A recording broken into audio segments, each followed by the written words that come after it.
c'est Charles qui va vous expliquer les grands principes de la Descartes-thérapie. C'est ça, c'est moi. Donc voilà, un petit peu d'histoire pour démarrer tout ça.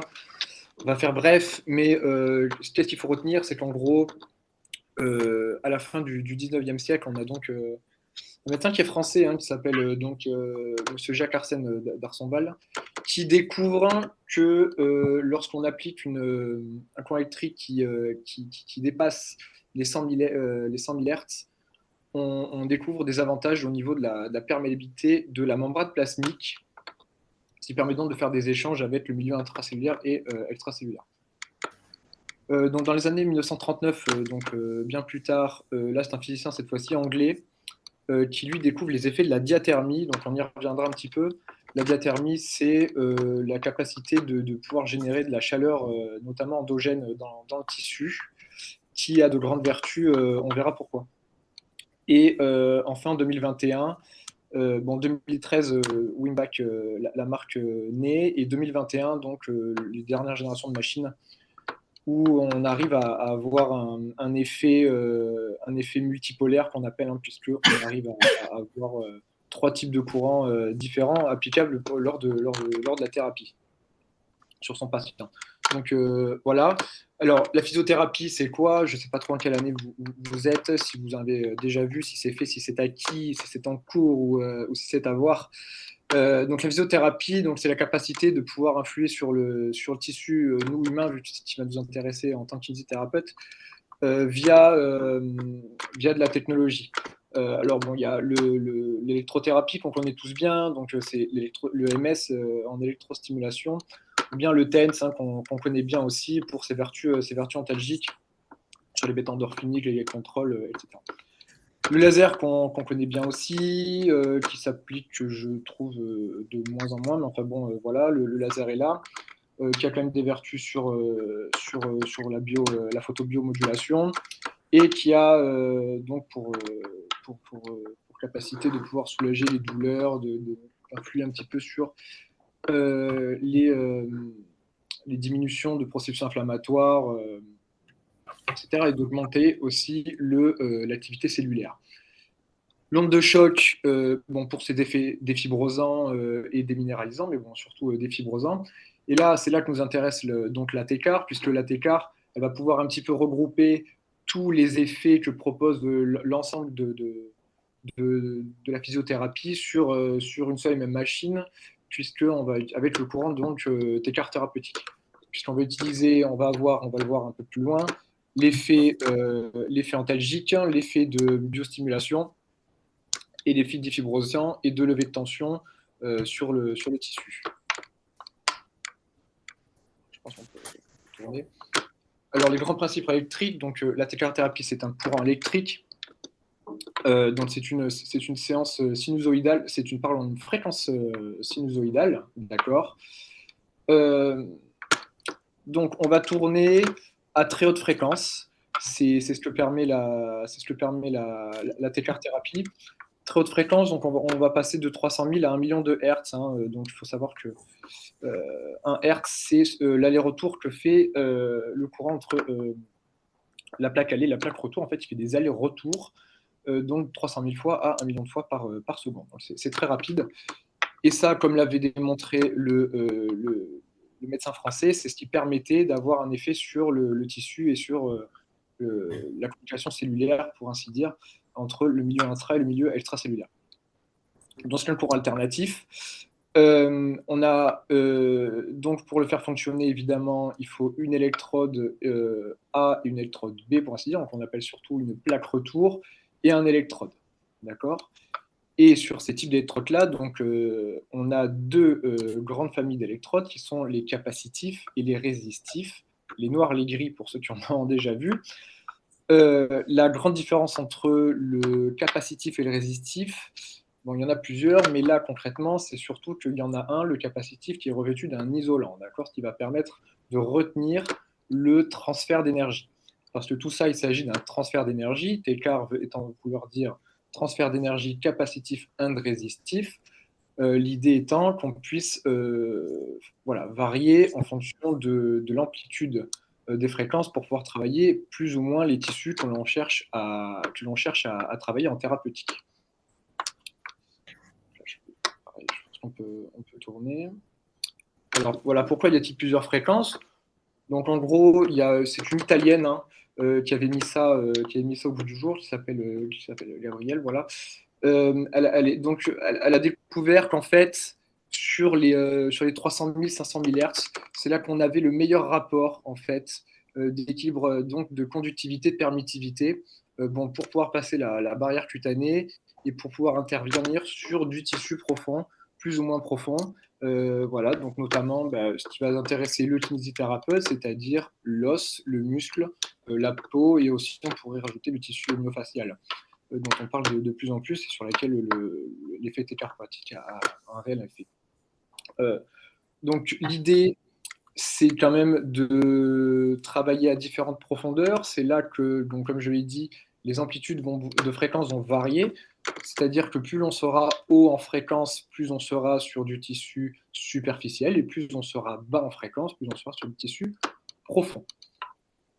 L'idée ici, c'est voilà, comme je l'ai dit, c'était de trouver un équilibre optimal pour pouvoir intervenir dans le tissu humain et permettre de s'adapter au mieux donc sur les profondeurs et d'avoir voilà, les meilleurs résultats pour les effets qu'on va décrire en suivant.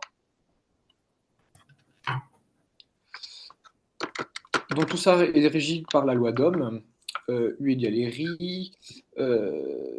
Là, il faut comprendre que sur la machine, on va pouvoir moduler un seul facteur, c'est-à-dire c'est l'intensité. Alors, c'est-à-dire qu'on va pouvoir mettre plus ou moins d'intensité. Cette intensité-là ne va faire varier simplement que l'effet diathermique qu'on décrira plus tard. Mais ce qu'on va faire varier, voilà, c'est la quantité d'ions que l'on va venir déplacer lors des rapports intra-extracellulaires sur l'ouverture des canaux ioniques. Parce que voilà un petit peu comment est-ce que ça se passe. On vient dépolariser les membranes cellulaires via les ouvertures de canaux ioniques. Plus on envoie d'ions, cela génère une friction, et cette friction-là génère une chaleur. Donc, c'est ce qui veut dire que plus l'on a une intensité élevée, plus on va aller chercher une chaleur endogène forte, plus on a une résistance élevée, plus la chaleur va être forte aussi. La résistance, c'est la résistance du tissu. La résistance du tissu va varier en fonction de la qualité du tissu, en fonction de si l'on part sur un tissu plutôt minéral, un tissu tendineux, un tissu fibrosé ou un tissu musculaire, ou un tissu mou. Voilà un petit peu les différentes actions que l'on va avoir sur le tissu humain. Et voilà, en gros, la résistance, c'est ça. Donc l'avantage aussi, c'est qu'on le verra un petit peu dans les démonstrations que l'on fera en fin de présentation. Mais là aussi, lorsque l'on va générer une contraction musculaire, on va pouvoir augmenter cette dite résistance et donc pouvoir avoir une augmentation des effets désirés, notamment au niveau de la diathermie, hein, puisque c'est de ça qu'on parle lorsqu'on parle de chaleur et d'augmentation de résistance, ou d'intensité, bien entendu. Donc voilà, la loi d'Ohm, pour faire un petit rappel à tout le monde. Alors, les effets biologiques de la thérapie sont multiples. Il y en a en gros trois. Il y a trois piliers. Il y a un effet antalgie, il y a un effet diathermie, donc j'ai commencé un petit peu à décrire. Et on aura un effet vasculaire et lymphatique. Et voilà. Alors, l'effet antalgique, l'idée, c'est que la différence du TENS, que l'on connaît bien avec ses effets sur les bêta endorphiniques ou bien sur le gate control, là, c'est qu'on va pouvoir venir en fonction que si on utilise le capacitif ou bien le résistif, comme décrit précédemment, avoir un impact sur les nocicepteurs ou directement sur les synapses. Alors, le capacitif, c'était celui qui contenait l'isolant et qui permettait d'avoir un effet de retien d'énergie, d'accord, ce qui va grandement limiter son action, vu que l'isolant permettant de retenir l'énergie, on va limiter l'action plus ou moins autour du pod dans lequel on va pouvoir faire l'application sur le patient. On parle généralement d'une balle de ping-pong, d'une balle de tennis, d'accord, pour vous faire une petite idée. Et ça ne dépassera pas la barrière du tissu minéral. On restera sur du tissu plutôt cutané musculaire. Cet effet capacitif, ce qui va nous intéresser sur le capacitif, c'est qu'on va pouvoir chercher la diathermie. D'accord? Cet effet diathermie, en gros, c'est apporter une chaleur, comme je l'ai expliqué. Cette chaleur-là va pouvoir permettre de détendre la pression qu'il y a sur les nocicepteurs sur le tissu, notamment myofascial. D'accord? L'effet RET, lui, lorsque l'on l'utilise, lui, en fait, il va arriver à la différence du TENS, arriver tellement fort, encore une fois, on parle de très très haute fréquence, il va venir complètement perturber et saturer un petit peu les nocicepteurs, d'accord, qui sont présents sur les synapses. Et ça génère plus ou moins immédiatement un effet antalgique sur le patient. Donc on parle d'effet durable et on parle d'effet un petit peu instantané aussi. Au niveau de la diathermie, donc le deuxième grand point dont on a déjà commencé à parler, comme je l'ai dit, il s'agit donc d'un fluidion, étant donné que l'on va ouvrir les barrières plasmiques, d'accord, plasmatiques. On va chercher à faire des échanges d'ions. Ces échanges d'ions vont se mettre à s'agiter. Plus il y en a, plus on a une agitation moléculaire qui va générer de la chaleur. C'est pour ça que l'on parle de chaleur endogène.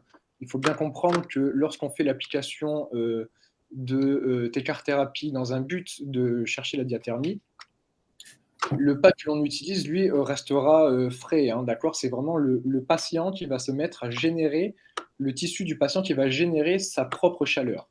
D'accord? C'est tout l'effet de la diathermie. Cet effet de diathermie a plusieurs vertus. Je dis, ça permet de faire de la levée de tension sur le tissu myofascial et donc de baisser un petit peu les pressions sur les nocicepteurs qui se trouvent dans ce tissu-là. Ça permet de chercher une détente tissulaire, hein, qui sont connues avec la chaleur de manière générale. Et surtout, étant donné qu'on a un effet de diathermie dite endogène, cela va permettre d'ouvrir une fenêtre thérapeutique pour pouvoir travailler avec mon patient par la suite. C'est-à-dire de préparer mon traitement avec mon patient, si je veux masser, si je veux mobiliser ou chercher de la levée de tension, ou même travailler sur du travail actif avec mon patient. D'accord? Voilà un petit peu l'intérêt de tout cela. Enfin, donc, on parle d'effets vasculaires et lymphatiques. Vasculaire, comme on l'a dit, si on apporte un effet de chaleur, nécessairement, on va apporter une néovascularisation, on va apporter une vasodilatation. Ça va permettre de gérer, d'autoréguler un petit peu la chaleur localisée. Et aussi, nécessairement, sur le tissu lymphatique, le courant va accélérer en fait la circulation lymphatique et en réponse à une circulation veineuse. D'accord? Donc ça permet aussi d'activer le drainage lorsque l'on est sur un cas de drainage lymphatique, même si voilà, il y a des modules un peu plus spécifiques sur ça, mais même lorsqu'on se retrouve sur de l'œdème, par exemple, sur une entorse de cheville, voilà, pour faire simple. Donc en gros, ce qu'il faut retenir, c'est que le courant écart inhibe la conduction du message douloureux, donc non pas via du gate control ou du bêta-endorphinique, bien que la machine puisse faire aussi moduler du TENS, mais enfin bon, ce n'est pas l'essentiel du courant écart thérapeutique. Et enfin, voilà, la réaction du tissu au passage du courant, c'est la diathermie, d'accord, qu'on va surtout retenir puisqu'elle a de grands effets thérapeutiques.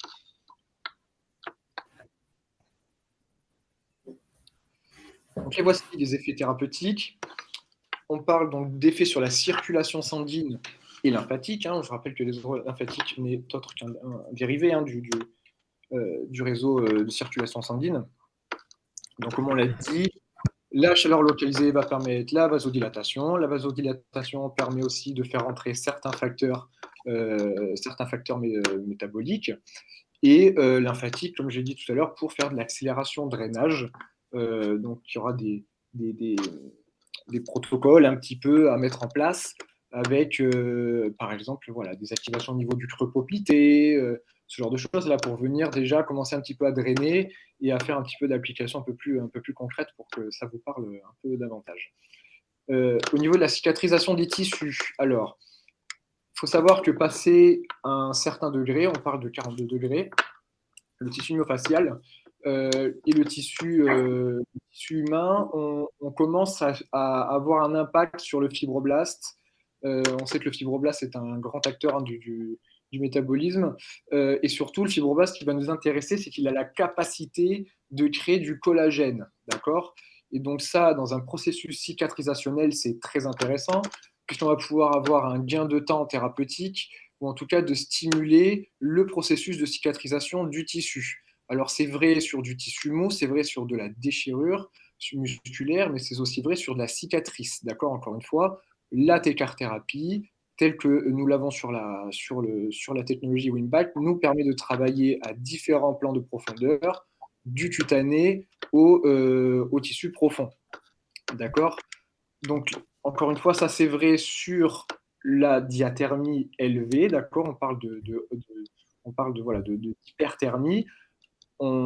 Ça n'est pas vrai lorsque l'on est sur des températures basses, mais sur des températures élevées. Voilà le gros impact que ça nous permet d'avoir sur la thérapeutique, c'est de stimuler les fibroblastes et de permettre une néocollagénèse. D'accord? Ça sécrète un petit peu aussi d'élastine, mais voilà. Euh, en gros, voilà sur ce qu'il y a à dire ici. Et bien entendu, tout ça permet d'oxygéner les tissus. Et donc, l'effet sur les fascias, dont j'ai commencé un petit peu à parler, donc on affecte les récepteurs à la douleur, c'est ce que je disais précédemment, et le système nerveux avec les plexus synaptiques, qui entraînent donc une relaxation immédiate de la fascia, une diminution du tonus musculaire au repos, étant donné que l'on sait que le tissu facial a beaucoup à voir avec la distribution du tonus musculaire basal. Donc voilà un petit peu les effets thérapeutiques de la thérapie et ce qu'on va pouvoir mettre en place avec nos patients. Voilà. Bien entendu, il s'agit d'une technologie médicale, donc on est sujet de toute façon à certaines contre-indications qui sont, comme vous pouvez le découvrir, relativement connues.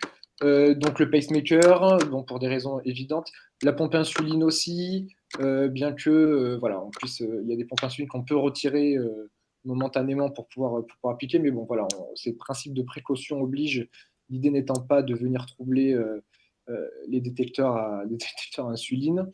Les thrombophlébite, pour des raisons là, évidentes, on va chercher à vasodilater, on va chercher à accélérer le système lymphatique, à ouvrir les pores et à gérer de la néovascularisation. Donc, bien sûr, si le patient est sujet au thrombophlébite, on évite. Donc, ce principe de précaution oblige, pareil, on demande.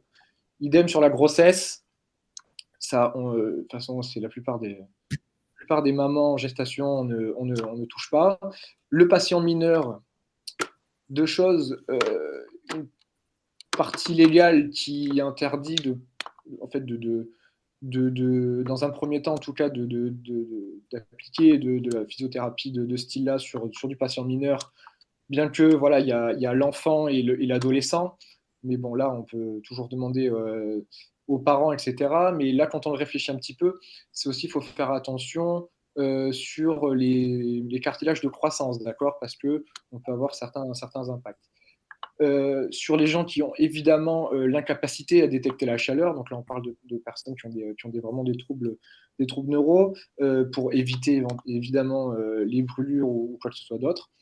Fièvre, infection pour les mêmes raisons pour ne pas déplacer. Et le cancer, pareil, c'est un principe de précaution. Il faut savoir que la radiofréquence est utilisée aussi par les oncologues, hein, mais voilà, le principe de précaution fait que on ne touche pas, on reste à notre place. On a de toute façon beaucoup de choses à proposer en tant que kinésithérapeute pour s'occuper de nos patients. Voilà un petit peu concernant les contre-indications. Alors, j'ai peut-être posé la question, excusez-moi, je déroule depuis tout à l'heure. Est-ce que tout le monde suit ou y a-t-il des petites questions avant qu'on aborde un peu le résumé des différents courants, etc.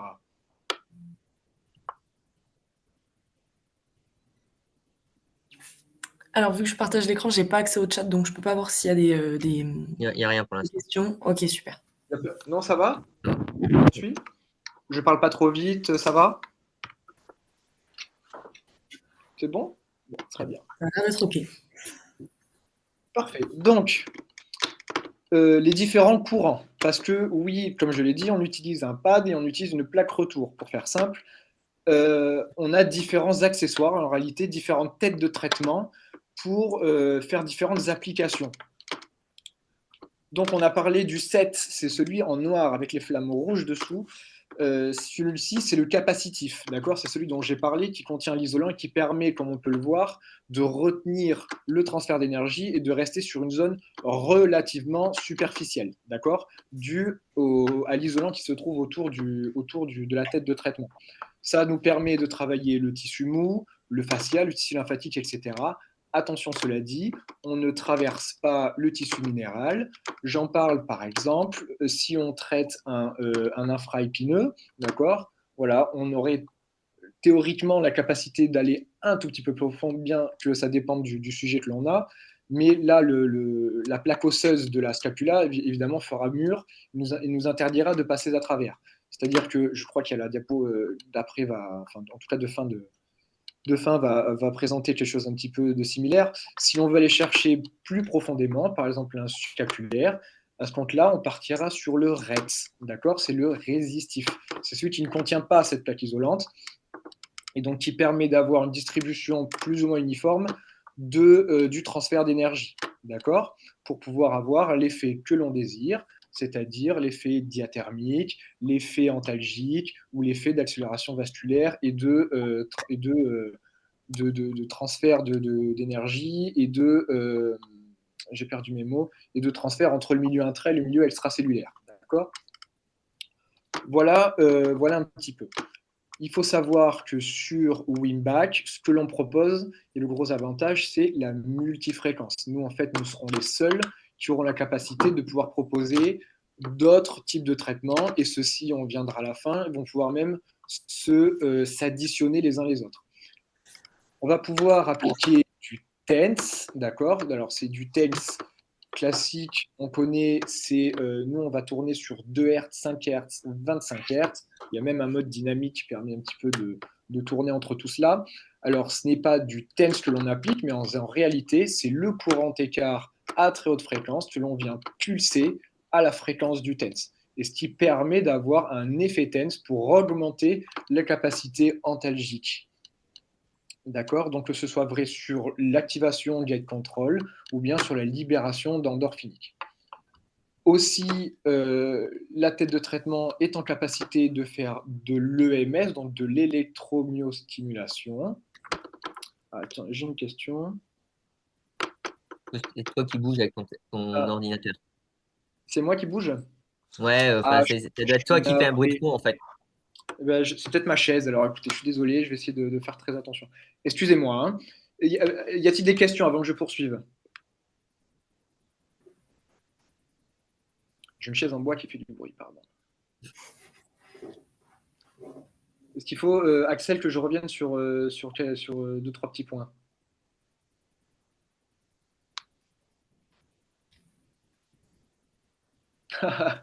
Désolé, pardon, excusez-moi, je tâcherai de faire attention. J'ai du mobilier en bois, ça grince, je suis navré. Donc, l'électromyostimulation, donc ça, voilà, c'est des choses qu'on connaît. Enfin, vous connaissez sûrement pour ceux qui ont vu. Donc là, voilà, on va pouvoir tourner sur 1500 Hz, 4000 Hz. Je ne vais pas trop vous prendre la tête avec les Hz. En gros, on va pouvoir faire de l'activation musculaire, d'accord? Donc, on va aller chercher les plaques neuromotrices et aller faire de l'activation sur le muscle. Donc, pour les vertus que l'on connaît de l'électromyostimulation, hein, ou bien pour aller chercher l'augmentation de résistance pour rappelez-vous la loi d'Ohm que l'on a vue au début, pour venir cibler un peu davantage le passage de mon courant écart, d'accord? Pour faire simple. On a aussi une tête mix qui, elle, permet de travailler exclusivement sur du 1 million de Hertz, donc pour travailler le cutané, donc pour travailler le cicatriciel, les cicatrices, quelques structures très très superficielles. On peut penser par exemple à du ligament collatéral au niveau des genoux, pourquoi pas un peu de tendon d'Achille, voilà, des choses superficielles, mais grosso modo, ça reste de la fascia et du tissu cicatriciel. Et enfin, donc c'est ça le gros avantage que l'on a chez Winback, c'est que on peut en mettre en somme tous ces courants-là, d'accord? Donc on peut avoir l'effet écart thérapeutique avec ces 3 fondements qui tourne sur la thérapeutique de mon patient. À ça, je peux ajouter du TENS pour augmenter ma capacité antalgique, mais aussi en même temps, si je le souhaite, ou bien en parallèle, je peux aussi faire de l'activation d'électromyostimulation. En fait, cela permet d'avoir un gain de temps considérable sur la prise en charge de mon patient et surtout d'exacerber un petit peu la thérapeutique et le confort de mon patient, le temps de prise en charge et sa durée de récupération en fonction de la raison pour laquelle le patient consulte. Voilà un petit peu pour faire concis. Je crois que ma partie... Voilà, donc il y a des petits quiz. Hein, vous allez voir, c'est très très dur. On va voir si tout le monde a bien suivi. Alors, première question. Qui a découvert les courants de fréquence qui avaient donc la capacité d'augmenter la perméabilité membranaire cellulaire? Alors, réponse A, c'est Jacques Ansen d'Arsoval, le médecin français, ou bien c'est Benjamin Franklin, Thomas Edison, ou le doute m'habite, Elon Musk. Donc, évidemment, pour ceux qui ont suivi, il ne s'agit pas d'Elon Musk, je suis navré. Il s'agit bien de Arsène Dorsoval, d'accord? Donc à la fin du 19e siècle, qui met tout ça en exergue. Ensuite, donc si j'ai des doutes un petit peu, alors si j'utilise du capacitif, du résistif, je répondrai à votre question si vous en avez sur quand, comment, pourquoi, et on a aussi de toute façon de prévu quelques petites mises en scène de thérapeutique pour que ça vous soit un peu plus parlant et qu'on sorte un peu de la partie pure théorique. Donc réponse A, je ferme les yeux et je sélectionne au hasard. Réponse B, je choisis le 7 pour les tissus mous et le RET, donc résistif pour les tissus durs comme les os ou bien les tendons. La réponse C, je demande au patient de choisir. Réponse D, RET pour les muscles, 7 pour les os. Donc la réponse, évidemment, c'est la réponse B.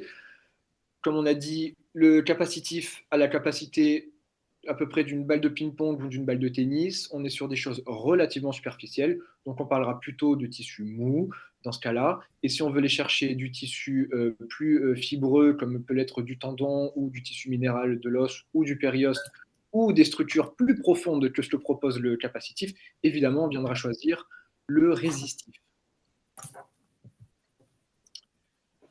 Les effets de la técarthérapie incluent réponse A, antalgie, accélération du drainage et synthèse de collagène. Réponse B, relaxation immédiate des fascias. Réponse C, une endurance augmentée idéale pour courir un marathon. Et réponse D, la capacité de chanter en do majeur après chaque séance. Donc, ce n'est pas la réponse D, je suis navré, ça ne permet pas de chanter la TK. Mais ça permet bien, donc, comme on l'a dit, un effet antalgique immédiat et non immédiat si on applique du TENS de libération bêta-endorphine. Ça permet d'accélérer le drainage et de jouer sur la néovascularisation. Voilà. Ça permet, comme on l'a dit, à haute température d'aller chercher la synthèse de collagène via le fibroblast dans des cas de cicatrisation, par exemple. Et enfin, ça permet une relaxation immédiate des fascias par l'effet diathermique, encore une fois, qui va venir relâcher les tensions au niveau du tissu myofacial. Ok, voilà, du coup, maintenant, c'est mon collègue Simon. Ouais. Merci beaucoup, Charles. Donc, je vais prendre le relais. Donc, sur les études, j'ai effectué donc une recherche sur PubMed, toute simple, sur les 4 dernières années. Donc, une étude une analyse plus ou moins de la littérature de 2020 à avril 2024, pour vous donner une idée. J'ai cherché avec deux items. Deux items. J'ai mis soit écart, soit capacitive and resistive electric transfer. De là, j'ai récupéré à peu près 53 études et j'ai réussi à en analyser une quarantaine, ce qui est à peu près, je pense, ce qu'on retrouve là sur le tableau. Et comme on peut constater, il y a quand même quelques résultats qui sont significatifs. Dans la dia suivante, je vais pouvoir mettre, voilà, j'ai réussi à trouver deux méta-analyses. Donc la première, celle-ci, elle a un intérêt très limité parce que ça se limite uniquement au cadre théorique. Donc, c'est les effets qu'on va retrouver en utilisant la TCAR. L'intérêt, c'est que ça nous montre que c'est utile pour différentes pathologies. Une meilleure circulation sanguine dans les régions péritendineuses qui ont été montrées, augmentation de l'extensibilité du tissu collagène, oxygénation, stimulation au drainage. Donc, ça montre qu'il y a un intérêt assez intéressant pour la TCAR, mais un vaste domaine. L'étude d'après. Alors, les significatifs étaient les petites étoiles. C'est ça, voilà, c'est ça. C'est les résultats dans le tableau. Il y avait à chaque fois des résultats sur l'item en question qui trouvait, des résultats significatifs. Donc, c'est où j'avais une petite étoile. Ensuite, c'était méta-analyse. Hop, reviens. J'ai pas fini. Pardon, excuse-moi. Voilà, je réponds à la question. Pour la méta-analyse ici, ce qui a été intéressé, c'est surtout des études où il y avait une analyse cas témoins et à chaque fois des analyses randomisées. Ils se sont concentrés uniquement sur la douleur et ça nous a montré un effet significatif de la TCAR sur les douleurs musculo-squelettiques. 3 intérêts, un antispasmodique, analgésique et métabolique. Donc, on reste sur les effets qu'on a déjà cités, des effets antalgiques très importants et stimulation du métabolisme local.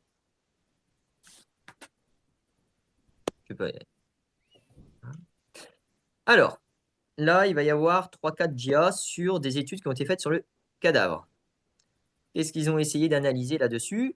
Ils sont venus avec des récepteurs à la température qu'ils ont pu mettre en profondeur et des analyses du courant. Il y a eu plusieurs études. Il y en a eu des études faites sur l'épaule, des études qui ont été faites sur le coude, des études faites sur le genou, des études qui ont été faites sur les muscles et les tendons. Donc là, sur les images à droite, en bas, on voit que c'était sur le tendon d'Achille. La deuxième image en remontant, c'est celle qui a été faite sur le coude, avec les différentes zones où ils ont testé. Par exemple, la zone verte, c'était pour tester si le courant raide, si on l'appliquait au niveau de l'épaule, allait bien au niveau du coude. Et la dernière, je pense que c'était l'étude sur le genou, l'image du dessus. Donc voilà. L'avantage d'une étude sur le cadavre, c'est que on peut aller chercher la température en profondeur, ce qu'on ne peut pas faire avec un patient. Donc, sur la dia suivante, on a les effets qui ont pu être constatés. Une augmentation significative de la température au niveau des tendons. Au niveau de l'épaule, ils ont constaté, au niveau de l'épaule, mais au niveau de toutes les articulations testées, une augmentation significative des températures de la capsule. Le résistif à faible puissance avait, il parle, une suspicion pour un effet de prolifération des tissus. C'est leur conclusion. Le 7 à haute puissance en postéro-supérieur était la seule à augmenter significativement la température superficielle par rapport à la même application postéro-latérale. C'est-à-dire que quand ils mettaient l'électrode capacitive, soit en devant, soit derrière, ça chauffait les deux côtés, mais un peu plus en postérieur, et c'est tout. Il n'y avait pas une différence significative. Donc, quand vous allez traiter une épaule avec le TCAR, il sera mieux de venir masser plutôt la zone postérieure que venir sur le devant. Il y aura moins d'effet. Voilà. De manière générale, c'est ce qu'il faut en ressortir. Et il y a une conclusion sur toutes ces études, et la GIA suivante, à retenir, c'est que le 7 d'intensité faible, on l'utilise plutôt pour les systèmes aigus de problèmes type musculaire ou tendineux.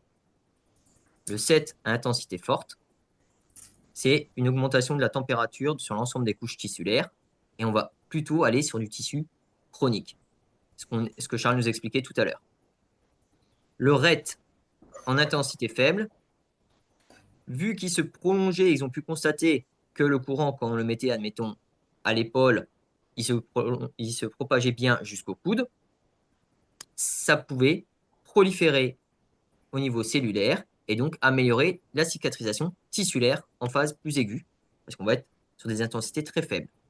Par contre, quand on va venir sur une intensité forte, on va augmenter la thermie local au niveau périarticulaire et donc améliorer aussi la viscoélasticité. Bon, là, en bas, ce qu'ils ont constaté aussi, en mettant le courant, peu importe, raide, capacitive, haute ou faible intensité. On met le courant en action. La mesure de la température va augmenter progressivement. Peu importe le courant utilisé, il y a une augmentation. Par contre, dès qu'on va arrêter le courant, dans les minutes qui vont suivre, la température locale va rediminuer. Ça va dans le sens de l'effet diathermique que Charles nous a expliqué, c'est-à-dire qu'on augmente l'intensité du courant, il y a plus d'échanges, ou tout au moins il y a plus de friction dans la résistance tissulaire, donc il y a un effet de chaleur endogène tissulaire qui va s'installer. Donc c'est vraiment très important à comprendre, c'est que vraiment, c'est lié au courant qui va passer, qui vient dans la résistance du tissu, et revenir à cette loi d'Ohm qu'on a expliqué tout à l'heure.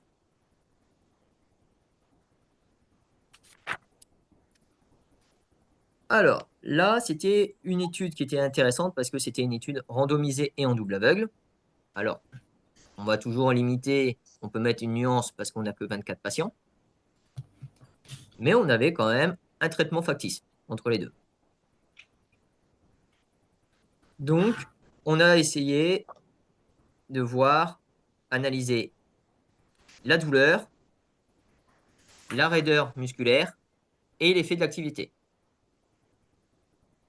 Là, l'effet constaté, ça a été une réduction de la douleur sur avant et après intervention et une amélioration de l'élasticité musculaire.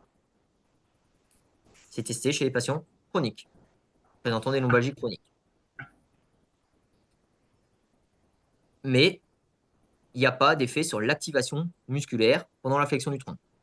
Ça n'a pas eu d'effet sur l'intensité de la contraction. Par contre, le muscle était plus détendu, donc le patient bougeait mieux et il avait moins mal. Ce qui peut être intéressant dans notre rééducation, c'est surtout utiliser ça. Le patient a moins mal, il bouge un peu mieux, on peut mieux le faire travailler par la suite par des exercices qui sont dans les recommandations et donc on va réactiver le patient dans une deuxième phase. Donc, ça peut être vraiment intéressant d'utiliser la physio en première instance pour préparer et amener sur une deuxième partie qui va être justement plus actif comme on le fait dans nos rééducations. C'est quoi la question? J'ai pas vu la question, c'est quoi?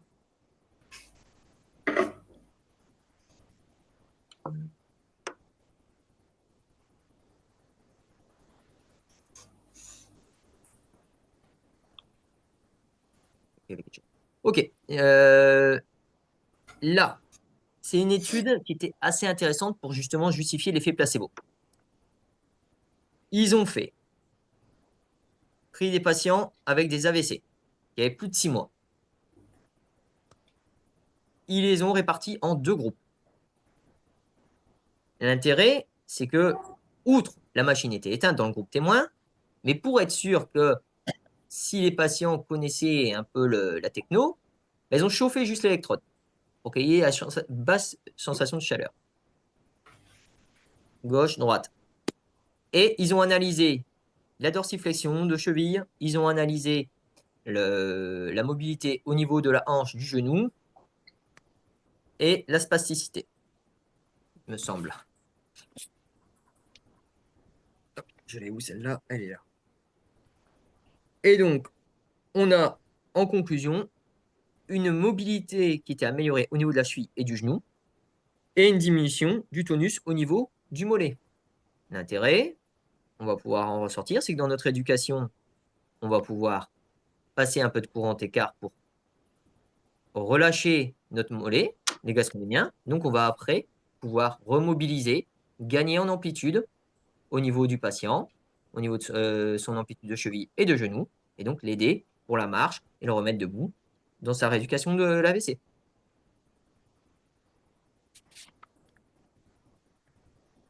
Ensuite, l'étude d'après, c'est sur l'épaule. Voilà.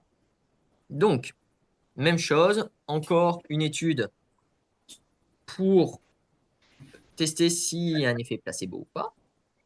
Ils ont testé machine active, machine éteinte pour les groupes témoins, analysé le score de constant. Là, il y a un peu plus de patients, il y en avait une 50aine. Et qu'est-ce qui est constaté? Sur le premier graphique, on peut voir que le groupe témoin, il n'y a rien qui se passe. Son score de constant, il reste classique au cours de l'étude. Par contre, le groupe témoin, le groupe Técart a eu une amélioration de son score de constant. Dans le même temps, le groupe Técart a eu une amélioration de sa douleur. Et par contre, le groupe témoin, la douleur est restée inchangée. Donc, on peut aller dans le sens toujours que la Técart thérapie va avoir un intérêt sur l'antalgie, améliorer l'effet de douleur du patient. Et donc, s'il a moins mal, il va mieux bouger, moins de kinésiophobie, et on va pouvoir le réactiver. On sait que dans l'épaule, c'est les exercices qui sont préconisés. Et ben, on peut, dans un premier temps, dans sa douleur par rapport à son problème d'épaule, le soulager avec la Técart pour après l'activer un peu plus.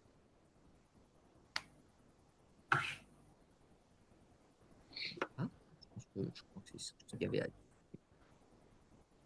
En pratique, on a quelques vidéos et donc on va pouvoir aller commenter avec Charles par rapport à l'utilisation de la Técart.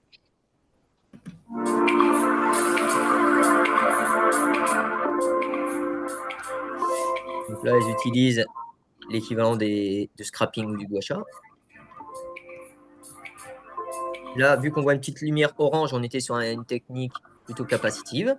Et là, avec les bracelets, on va passer un courant RET. Là, la lumière étant bleue, on peut passer avec un courant high tense. Et là, on peut faire passer aussi du courant en même temps qu'un travail avec du dry nettling.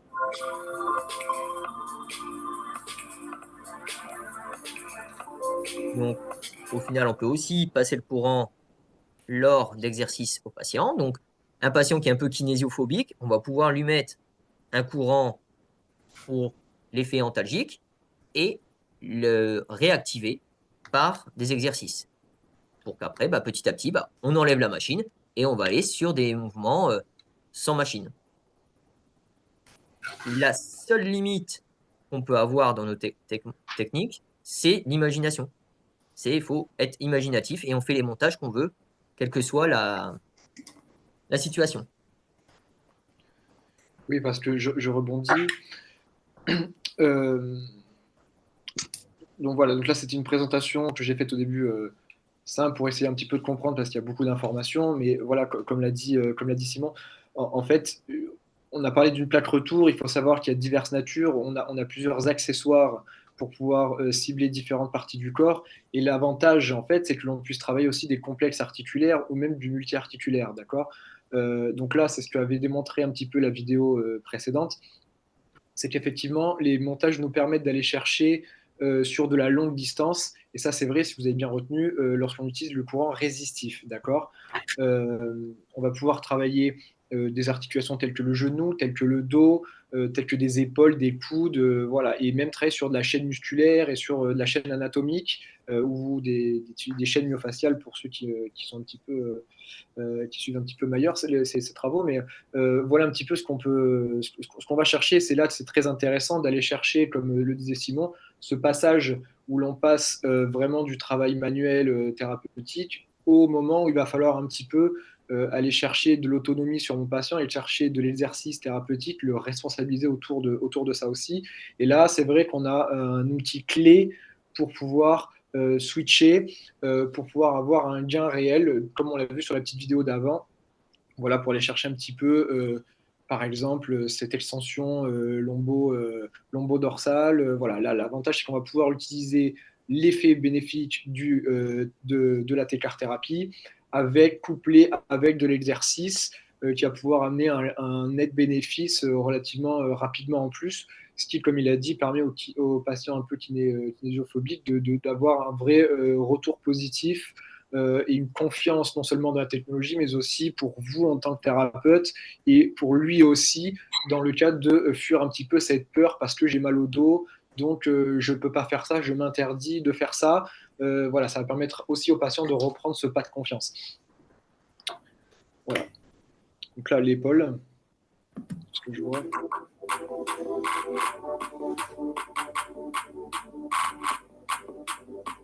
Donc la plaque retour, là, elle est dans la main du patient.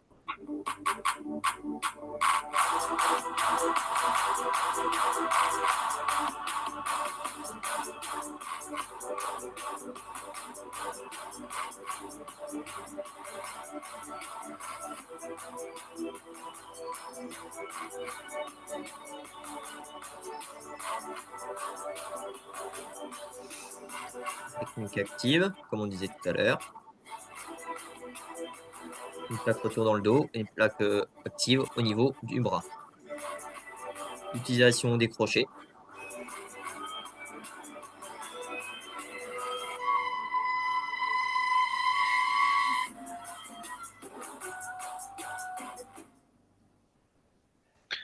Donc voilà, donc là on a vu un petit peu le travail d'une épaule de ce que ça pourrait être. Donc là on le voit travailler le praticien avec deux têtes de traitement. On a divers machines. Là, en l'occurrence, sur celle-ci, c'est la 4, la BA4, la dernière génération, qui permet d'avoir deux têtes de traitement. Donc là, c'est tout indiqué pour pouvoir voilà, travailler un petit peu, se lever de tension capsulaire, se lever un petit peu de tension sur une épaule un petit peu gelée, une capsule un petit peu prise. Ça va permettre d'aller chercher, accompagner la thérapie manuelle. Et là, on est clairement sur de la thérapie passive, hein, sur ce qu'il est en train de faire, d'accompagner et d'avoir vraiment un gain sur le bénéfice thérapeutique.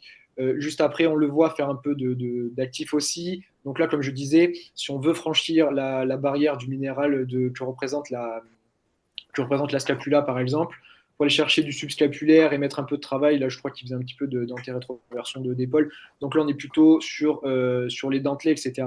Et après, comme on l'a vu, lorsqu'il fait son exercice sur TRX, là, on va aller chercher les rhomboïdes, etc. Donc là, on peut tout à fait se prêter à imaginer que, par exemple, il y a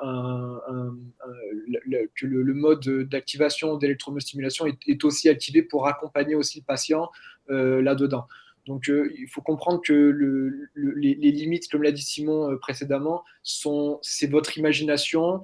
Et au-delà de l'imagination, c'est surtout en fait vos connaissances anatomiques, vos connaissances physiothérapiques. D'accord? C'est essentiel. C'est un outil qui vient vraiment nous aider, nous, en tant que thérapeutes, pour notre prise en charge, à mettre encore une fois en relais avec vos connaissances anatomiques, vos connaissances. La limite, c'est ça, c'est l'imagination. Qu'est-ce que je peux venir travailler? Quelle partie anatomique je suis en train de travailler si je travaille de ce point-là à ce point-là? Qu'est-ce que je peux permettre à mon patient? On apprend plein de choses, on en parlera peut-être un petit peu s'il y a des questions, mais oui, on peut travailler sur tout plein de types sur type de pathologie. L'avantage est là, non, on n'est pas réservé que aux sportifs de haut niveau, non, on n'est pas réservé que sur de l'esthétique, parce qu'évidemment, on peut faire aussi du traitement esthétique s'il y en a que ça intéresse pour le futur, avec toutes les capacités que l'on a sur le traitement, comme on a dit, myofacial, cutané, etc.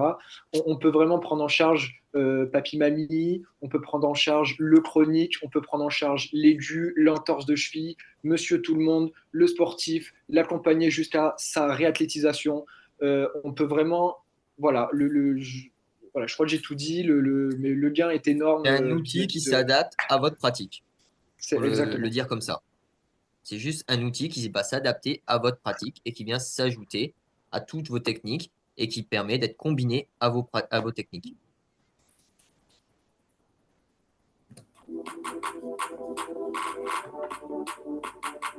C'est la vidéo. Je crois que c'est on l'a vu.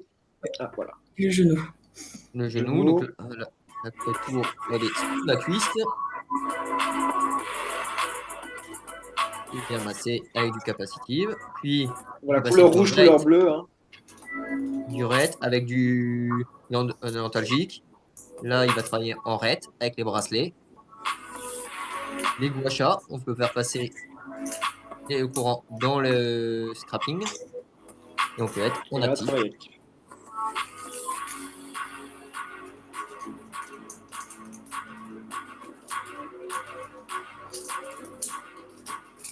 Il y a même possibilité d'avoir des extensions de câbles au cas où, si on a peur que la machine soit emportée.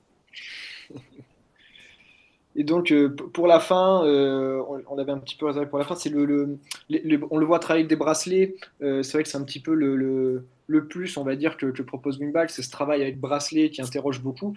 Le bracelet, qu'est-ce que c'est? En fait, c'est le courant résistif, hein, dont on parle depuis tout à l'heure, qui va en fait pouvoir transiter à travers la main du thérapeute, dans le cas où c'est le thérapeute qui s'applique le bracelet, pour pouvoir, à travers les doigts ou à travers la main, faire passer son courant